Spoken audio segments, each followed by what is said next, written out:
Merci de nous rester fidèles, madame, monsieur, bonjour, bonsoir. Le journal Les Titres, bienvenue. Le président français Emmanuel Macron a reçu mercredi le coordonnateur du CPT, Leslie Voltaire. Cette rencontre visait à renforcer les liens diplomatiques entre Haïti et la France. Lors d'une interview accordée au TV5 Monde, le président du CPT a imputé à l'ancien président Joseph Michel Martelly la responsabilité de la gangstérisation en Haïti. Il a annoncé les élections pour la mi-novembre. Les bandits armés ont mené une nouvelle attaque contre la commune de Kinskov, faisant plus d'une dizaine de morts, dont 6 membres d'une seule famille, et incendiant plusieurs maisons. Le Conseil électoral provisoire CEP prévoit la tenue du référendum pour le 11 mai prochain. L'administration Trump capitule sur le gel de l'aide étrangère portant sur l'assistance d'urgence en médicaments et en denrées alimentaires. L'AFP rapporte que le secrétaire d'État américain Marco Rubio a annoncé mardi l'octroi de dérogations pour l'aide humanitaire. Restez avec nous pour le développement. Comme annoncé, le président français Emmanuel Macron a reçu mercredi le coordonnateur du Conseil présidentiel de transition CPT à l'Élysée. Plusieurs points ont été abordés lors des échanges, notamment la restitution de la dette de l'indépendance d'Haïti. Le président français a promis de s'accorder avec le président du CPT sur les principes d'une déclaration qu'il prononcera le 17 avril prochain. Lors d'une entrevue accordée au TV5 Monde, le représentant de l'Avalas a attribué à l'ancien président Joseph Michel Martelly la responsabilité de la gangstérisation en Haïti. Il a déclaré que l'administration Martelly avait légitimé les bandits à travers son slogan « Bandit légal ». Il a souligné la réduction du banditisme dans le département de l'Artibonite grâce à la MMSS, reconnaissant que les gangs mènent d'autres attaques dans l'aire métropolitaine. Suivant un extrait de l'entretien. On a eu une présidence qui a légalisé les bandits, et d'ailleurs qui avait un slogan de bandit légal et qui s'est associé aux bandes armées et qui ont contrôlé le pays. La présidence, dites-vous, a légalisé ces gangs armés? Oui, c'est bien ça. Sous quelle présidence? Michel Martelly, l'artiste. Ouais. Pourquoi? Pour contrôler le pouvoir. Pour avoir un pouvoir de milice qui contrôle le pays. Ça, Michel Martelly, ancien artiste, vous l'avez dit, il a toujours nié? Bon, il a toujours nié, mais les Américains et les Nations Unies l'ont mis comme un associé au gang et ont sanctionné. Par ailleurs, le président du CPT a affirmé que la tenue des élections est toujours possible pour cette année malgré la crise sécuritaire qui sévit dans le pays. Il a souligné que 8 départements sur 10 ne sont pas en proie à la violence. M. Voltaire a révélé son intention de permettre à la diaspora haïtienne de voter aux élections. Il a indiqué que le CPT pourrait appeler les électeurs aux urnes à la mi-novembre de l'année en cours. Écoutons-le. La situation est calme dans 8 régions géographiques qu'on appelle les départements géographiques. On en a 10 départements. Et dans la zone métropolitaine, tout le monde dit 85%, mais je pense que c'est moins que ça. Et aussi dans l'Artibonite, qui est la vallée où on produit du riz, les policiers, les militaires et les soldats kenyans qui font partie de la force multinationale ont pourchassé les bandits et ils ont réduit l'influence des gangs dans cette région. Le coordonnateur du CPT a également rencontré avec la secrétaire générale de l'OIF, Louise Mouchkingwabo, mercredi. Les discussions ont porté sur les axes de coopération en faveur du développement et de la stabilité du pays. OIF a annoncé la nomination d'un envoyé spécial et un appui particulier pour les médias publics pour les prochaines élections. Plus d'une dizaine de personnes ont été tuées à Kinskov lors d'une attaque des bandits armés mardi. Des membres de la population rapportent avoir découvert les corps sans vie de 6 personnes membres d'une même famille au carrefour Bête. Plusieurs maisons ont été incendiées et les résidents ont été contraints de fuir leur domicile. Certains ont dû passer la nuit sur la place Saint-Pierre de Pétionville. Les animaux n'ont pas été épargnés. Des images illustrent un bétail atteint de 2 balles. Cependant, il est à rappeler que la PNH avait informé que plusieurs bandits ont été neutralisés lundi ainsi que la poursuite des opérations dans la zone. L'organisation Nous Dorval exige la désignation d'un nouveau juge dans le cadre de l'enquête sur l'assassinat du bâtonnier Montferrier d'Orval. Lors d'une conférence de presse, le coordonnateur de la structure Iswick Théophin a annoncé qu'une requête a été transmise au doyen du tribunal de première instance de Port-au-Prince afin d'obtenir la nomination d'un autre magistrat à la suite de la mise en disponibilité du juge Merlon Bélabre par le Conseil supérieur du pouvoir judiciaire CSPJ. Ses propos.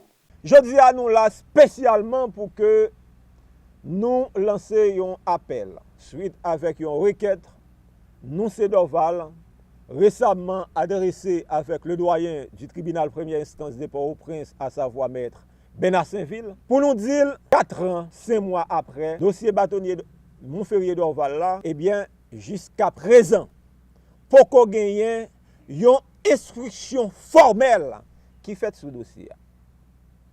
Et depuis le est tombé dans mes magistrats Belabla, nous pas jamais tendu même un jour, yo invité, yo convoqué personne pour qui ça la justice haïtienne pour qu'on jamais prenne responsabilité en main pour questionner Mounzayo. Il y a un CSPJ qui prend une décision de mise en disponibilité à l'encontre du magistrat Merlon Bélabre. Du coup, le dossier a tombé dans l'oubliette. Pour nous-mêmes au niveau, nous c'est Dorval, pour le dossier ça, pas tomber dans l'oubliette de la justice, dans l'oubliette de l'histoire. Nous, ensemble, des autorités qui ont compétence pour ça, notamment le doyen, le ministre de la Justice, qui doit accorder suffisamment de moyens pour que juge ça, il va confier le dossier pour gagner toute l'attitude pour mener le dossier à bon port. Nous ne pouvons pas dire une bataille contre l'insécurité, criminalité dans le pays. Nous ne pouvons pas dire une bataille contre impunité, corruption et la trier. Gagner un ensemble de dossiers capitaux.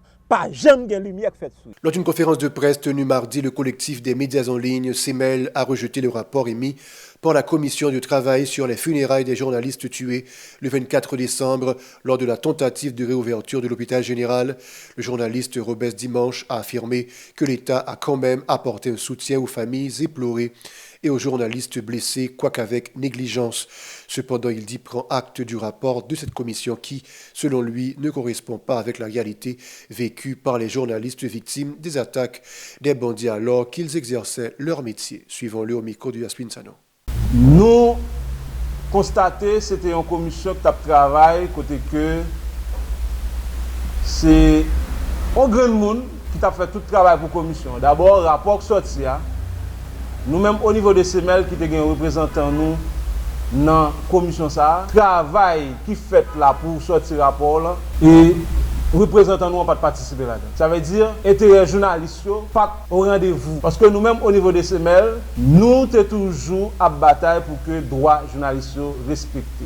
Et nous sommes toujours à demander justice et réparation pour confrères et consoeurs qui étaient victimes le 24 décembre qui se passé là. Dans le rapport, tout le monde est capable de clair. Nous-mêmes, au niveau de CEMEL, nous avons parlé de réparation pour les journalistes victimes. Mais malheureusement, nous avons pesé sur une question de compensation. Et nous avons dit encore, les journalistes n'ont pas de travail à l'État. Il y a 2 journalistes qui mourent, c'est Jimmy Jean avec Mackenzie Nato. Et puis il y a 7 autres qui sont blessés. Et 7 autres qui sont blessés, nous-mêmes, nous avons toujours demandé pour que il y ait une prise en charge totale qui fait de monde.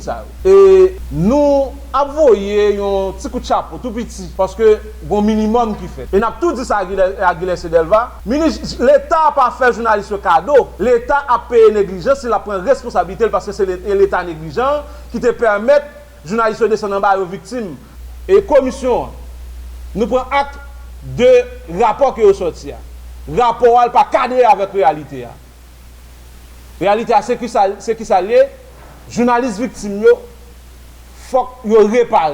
Et nous dénonçons de façon Guilherme comme responsable du comité à lui-même, il traite le dossier et le rapport sorti, moi qualifié le rapport tête chatte. Pour sa part, Rénal Petitfrère a annoncé plusieurs mesures qui seront prises pour structurer l'association des médias en ligne. Les explications.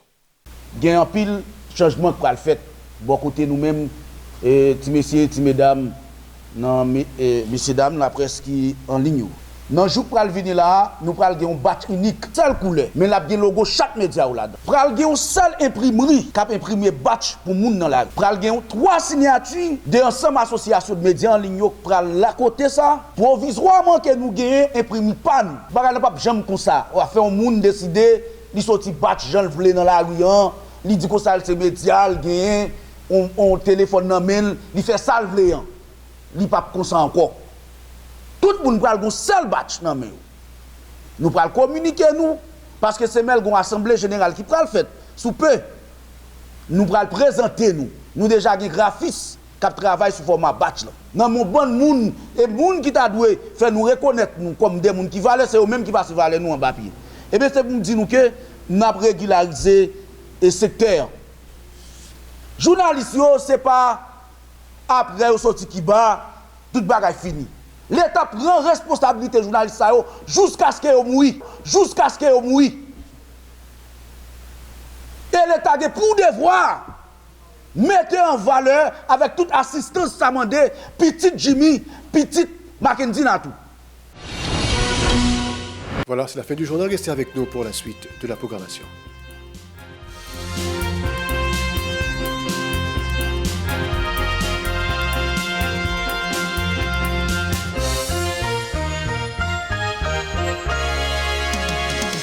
Si vous jugez que cette vidéo est intéressante, n'hésitez pas à liker et partager la vidéo. Et surtout, n'oubliez pas de vous abonner à cette chaîne et activer la cloche de notification pour ne pas louper aucune de nos vidéos.